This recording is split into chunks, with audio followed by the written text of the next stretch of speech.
centre d'activité, c'est de transformer des outils agricoles en outils autonomes qui peuvent travailler tout seuls sans avoir besoin d'un pilote. Des infos qui n'en finiront pas de vous épater, c'est la revue de la presse technologique.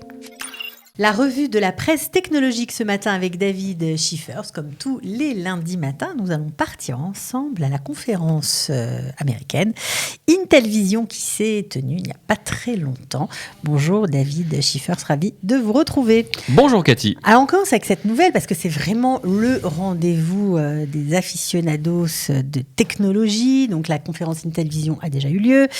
Il y a eu pas mal de choses présentées, notamment des technologies qui ont attiré votre attention, la techno endgame. C'est quoi la techno endgame ? Alors la techno endgame, c'est une technologie vraiment bluffante qui s'adapte particulièrement à tout ce qui est réalité virtuelle, donc au fameux métaverse qu'on attend tous de voir de nos yeux selon la vision de Mark Zuckerberg et d'autres.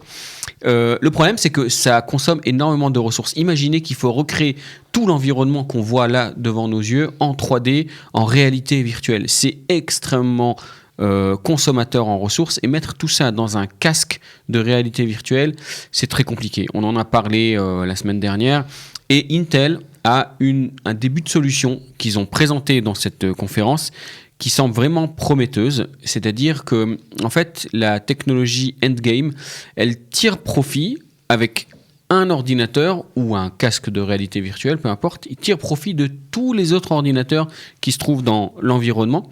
Et du coup, c'est comme s'il y avait plusieurs ordinateurs qui travaillaient en même temps, mais au profit d'un seul ordinateur. Donc si vous avez des ordinateurs qui sont un peu disponibles, qui font pas grand-chose, eh bien toutes les ressources seront allouées à cette réalité virtuelle dans le casque, ce qui donnerait des performances vraiment extraordinaires et ça a vraiment un avenir très prometteur.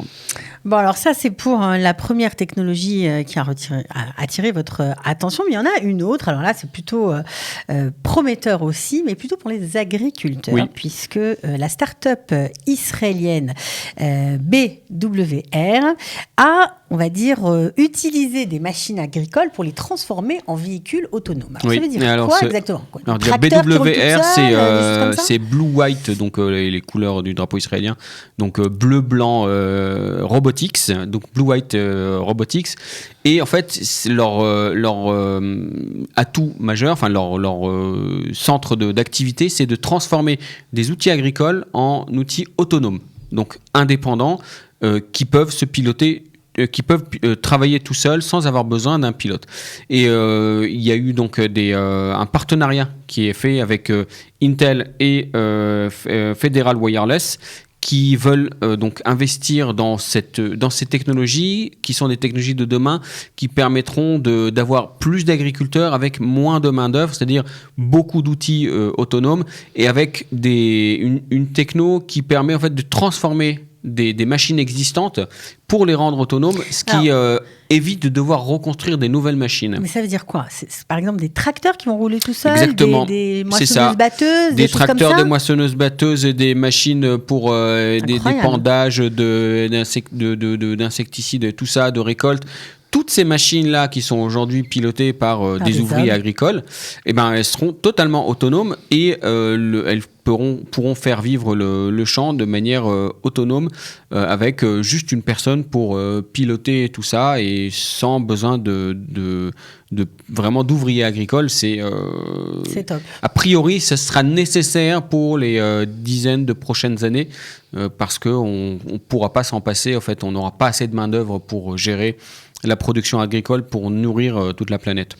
Bon, une bonne nouvelle. En plus, elle est israélienne, donc ça nous fait chaud au cœur. On va continuer avec des nouvelles en Israël. C'est au niveau des noms de domaines que ça bouge. Alors, qu'est-ce qui se passe ?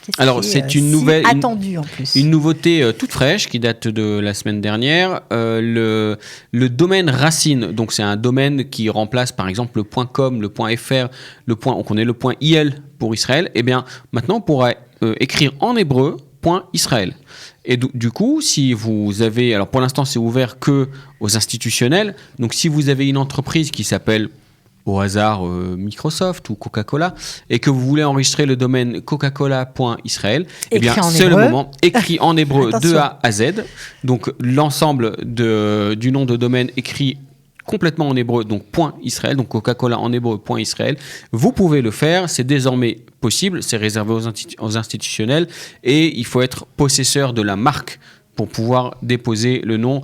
Évidemment, on ne va pas refaire les mêmes bêtises qu'on a fait au début avec les .com, où n'importe qui pouvait enregistrer n'importe quel domaine et ça a créé un espèce de marché spéculatif sur les noms de domaine. Ça va pas marcher comme ça. Voilà, donc dans un premier temps, uniquement les institutionnels et dans un deuxième temps, ça sera ouvert à tout le monde. Donc si vous avez par exemple une entreprise et que vous voulez réserver votre nom de domaine, ne tardez pas trop, enregistrez votre nom de domaine en .Israël. Ok, alors on va continuer avec une autre nouvelle. Évidemment, pas de revue de la presse toutes les semaines sans parler au moins une fois d'Apple. Et bien voilà, on y est. Apple annonce l'arrêt de la fabrication des iPods. Oui, c'est la fin de toute une période.